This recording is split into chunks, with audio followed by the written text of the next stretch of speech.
Hello guys, আসসালামু আলাইকুম। কলিজারা পুরা ভাইয়েরা নারা কে কেরেন আছেন? আলহামদুলিল্লাহ নাগো দোয়ানটা আছি অনেক বালা। আজকে আঙ্গো হুইর হালাইছি ইসি মিশিং দি হানি বেগি নিছি আলানোর হরে আমরা ধরছি মাছ।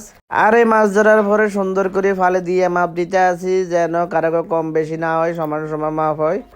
কিন্তু মাছগুলা মাপার আগে আমি সুন্দর মতন দুইটা ভাগ করে ফেলাইছি। ভাগ করার পরে তারপরে ফালিয়ে আনছি। ফালিতে আনি মাছগুলো একটার পরে একটা মাপা শুরু করলাম, মানে দুই ভাগ করছি। দুই ভাগ করার পরে এক ভাগ মাপি ওজন দিলাম, পরে এগুলো আবার হালিতে উঠাইতেছি মাপনের জন্য। কিন্তু আশ্চর্যের এক বিষয় হইলো কি জানেন নি, হালি ছাড়া দুই গুণ দুই ভাগ করছি, কারণ আঙ্গ বাগিদার দুইজন, এই কারণে দুইজনে দুই ভাগ করে দিয়েছি সুন্দর মতন। মাপনের হরে দেয় সুন্দর, মাত্র 100 গ্রাম ডিফারেন্স। চিন্তা করেন, আইডিয়া থাকা লাগে, বুঝছেন? Idea, this is the out knowledge and brain.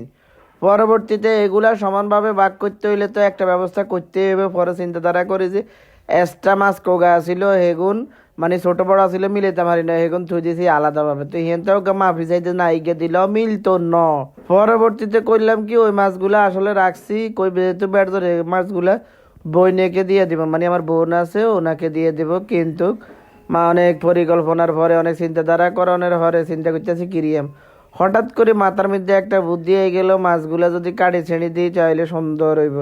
তো মাছ থেকে কাটি একটা টুকরা দিছি, টুকরা এটা দেওয়ানোর লগে সমান সমান হয়ে গেছে, আর কোনো চিন্তা নাই। সমানভাবে ভাগ করে একবার বাইকে দিয়ে দিলাম আর একবার আমি নিয়ে আসলাম। কিছু মাছ ছিল কাটা, মানে মাছগুলা ছিল অনেক বড়, সেই কারণে মাছের টুকরাগুলো কেটে কেটে ভাগ করা হয়েছে।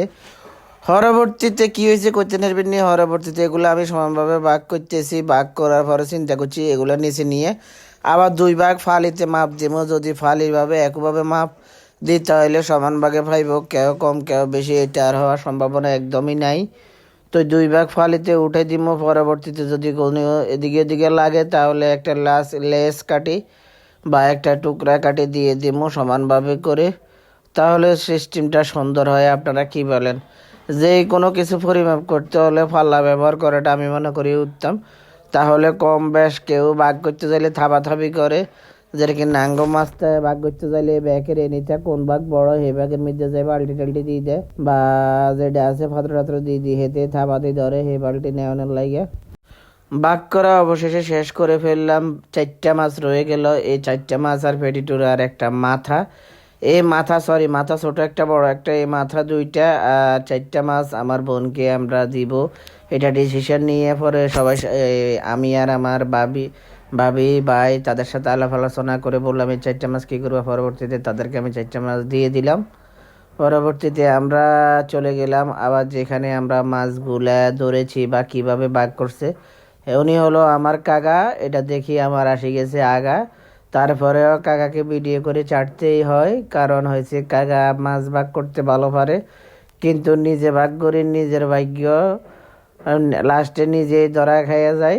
কারণ হয়েছে লাস্টে 1 কেজি 1 কেজি দেওয়ানোর পরে নিজের ভাগ্য টান দিতে গিয়ে পরে 1 কেজিও নাই। এই হইলো বাগিদারের অভ্যাস। আর কিছু কিছু বাগিদার আছে, তারা কি করবো, তারা হাইলেগারা আগাই দেয় তাড়াতাড়ি করি, আর মাছ ভাগ করে না হলে যে ভাগ বড় সে ভাগের দাঁড়াম করে থাবা দিল। এটা হয়েছে খরাইচ্ছা অভ্যাস। আর বড় কথা হইলো টিয়া পয়সা থাকলে সব কিছু হয় না, টাকা পয়সা থাকলে মন থাকে। এটা ভুল কথা, টাকা পয়সা থাকলে মন থাকে না, আর মন থাকলে টাকা পয়সা থাকে না, এটাই বাস্তব। আর এই মাছগুলো দেখতে আছেন আমাদের রহিম ভাই, আপনারা চিনেন আমাদের রহিম ভাই, আমি সেবার মৃত্যুবরণ করেছেন। ওনার ঘরের পাশে যে জলাশয়টা, ওই গর্তটার মধ্যে আমরা মাছগুলা ফেলতেছি, কারণ হচ্ছে আমাদের পুকুরের পানিগুলো সব শুকিয়ে ফেলবো। পরবর্তীতে পানি যখন আসবে তখন এখান থেকে নিয়ে যাব, কারণ রহিম ভাই এখানে কোনো মাছ চাষ করে না ওনার ঘরের পাশে। আর এই হলো আমাদের সর্বশেষ 2টা টান দিয়ে মাছগুলো ধরলাম। আর ফরাদ ভাই এখানে পরিদর্শন করতেছে দেখে দেখে। এই মাছগুলো আসলে আমরা সবগুলো পেয়েছি মাত্র 2000 টাকা ব্যাট জালের বিনিময়ে। কিন্তু এগুলো আমাদের সব ফালানো মাছ, আমাদের এবছর অনেক লস হয়েছে।